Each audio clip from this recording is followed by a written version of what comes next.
Hello guys, what's up? Assalamualaikum. So ngayon nandito tayo sa Parangsulo. So ngayon ipapakita ko sa inyo ang malaking bularan dito sa Parangsulo at ito yung dam-dried fish. So itong dam-dried fish isa sa mga supplier ng bulad dito sa province ng Sulu at nagpapadala din sila sa mga iba't ibang provinces dito sa Philippines. So ngayon ipapakita ko sa inyo yung mga process at yung mga ginagawa nila dito. Let's go! Ito yung tinatawag na kasikan. So ito yung mga tamban na kababad pa sa asin. Tapos ito naman is yung mga galunggong. Ayan. At pagkatapos ilalagay na nila doon sa siklat. So ganito yung proseso dito.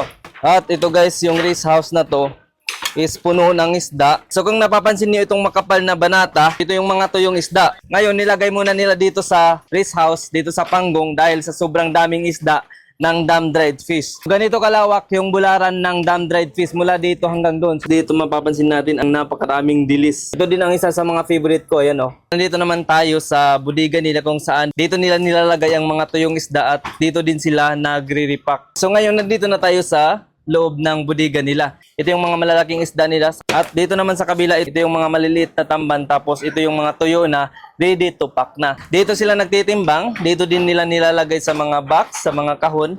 At dito din nila pinaplastic yung mga isda nila. At ang mas maganda dito sa dam-dried fish is, siyempre, DTI registered. Mayroon din silang BIR, permit from DILG and permit from the Office of the Mayor. Ngayon kasama natin yung owner ng dam-dried fish. Sir, saan ba pinapadala yung mga isda mo dito?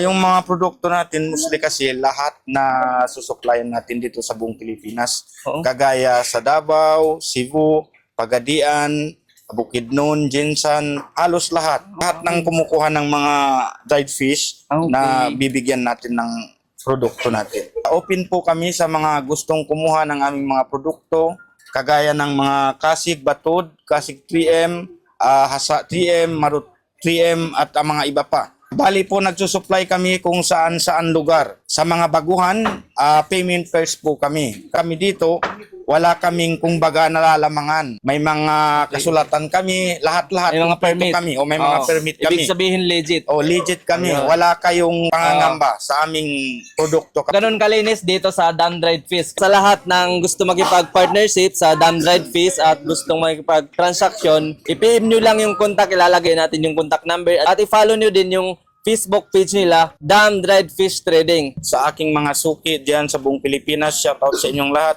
Maraming salamat. Sana mapagpatuloy pa natin pagiging mag-partnership natin Yes. hanggang sa katagalan. Yes. Maraming salamat.